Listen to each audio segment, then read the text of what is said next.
I gotta say, I can't think of a less rewarding big win since I've been doing this. Is that the right way to say it? Just the nonsensical coaching on Penn State's part, and Michigan not a lot better, but I said that Michigan probably deserved to win the game, maybe, and probably should have, just based on this, for the sake of demerit, you know?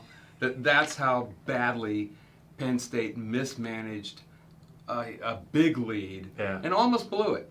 And maybe a lot of Penn State fans, you know, I'm supposed to be the bad guy all the time, the negative guy. I don't think I am. I think a lot of fans agree with me on this. I think you're right. Puzzling, very puzzling 3.5 hours, whatever it was.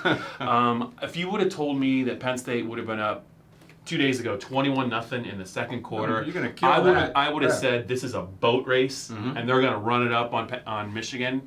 Not only did that not happen, Michigan was the far better team for long stretches of the second quarter and also after half. Yeah. It was a game, you know, Penn State started out fairly fast, Dave, like you knew they would because of the crowd and their depth, but they didn't make a lot of adjustments, and they failed. They failed to adjust to some things I thought Michigan was doing. It's just very puzzling. How about adjusting to your own success? I mean, what do you do when, of course, you love explosive plays, but what do you do when you hit those? You use that to your advantage. Then you start mixing in the run. You go back and forth, mix in possession pass plays, but run the ball. You got a 21-point lead, and you got Noah Cain. Well, in this case, Noah Cain on the bench. Didn't have Noah Cain. Yeah. We kept thinking, actually, he had to be hurt. He had to have done something wrong, and yet he'd been in the game for a short stretch in the first quarter. And then the second quarter, they threw it to him. One possession each time, and then we didn't see him again until the very end of the game when they had to kill it, and then they bring him in.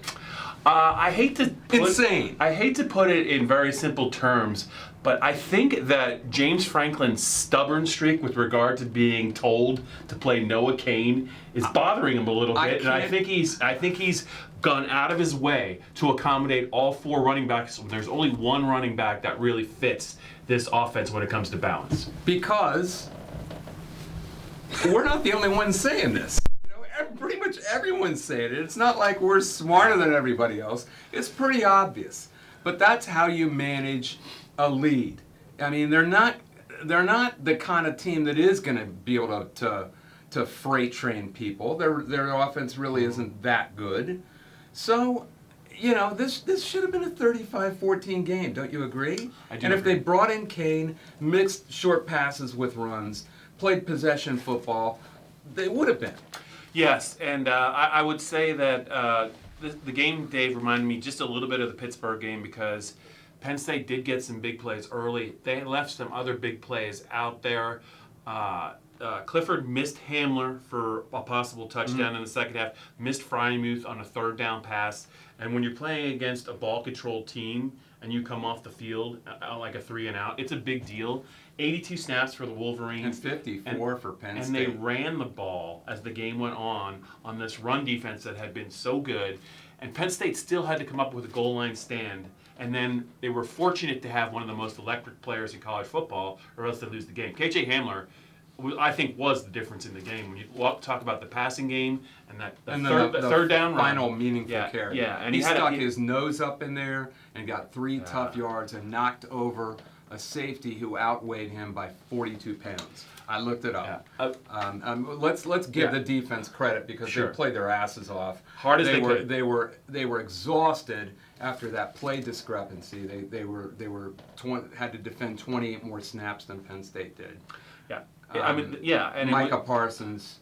Cam Brown, I thought, and Lamont Wade, those guys. They didn't miss some tackles as they got tired in the passing game. Understandably. Right. Yeah. I just think that at some point, if it's going to play out like this and James is going to stick to his 4 running back rotation, eventually, I don't think it's going to come up in the Ohio State game because I think Ohio State's better, but eventually Like when they go to Minnesota, if they fall behind and they're going to be insistent on putting all these guys in and And against that team, it's going to get them at some point. Against that team, you need to be running the ball to effectively exploit that defense. I mean, I watched South Dakota State run the ball on those guys. Watched Fresno run the ball on those guys. Even Purdue, who can't run on anybody, ran on those guys. Dave, it could get them next week at Michigan State. That's the third tough game. They got a defense, it could. they should not. They shouldn't lose to Michigan that State team. should not. They shouldn't lose to that team. But they could if this plays out And again.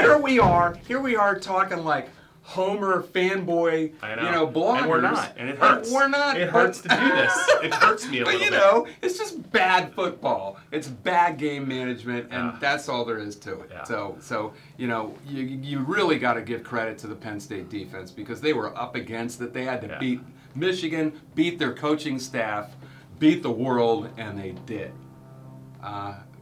That's about the size of it. 28-21 from Beaver Stadium until where the hell are we going next week? Michigan State. Michigan State. No. D'Antonio. House of Horrors.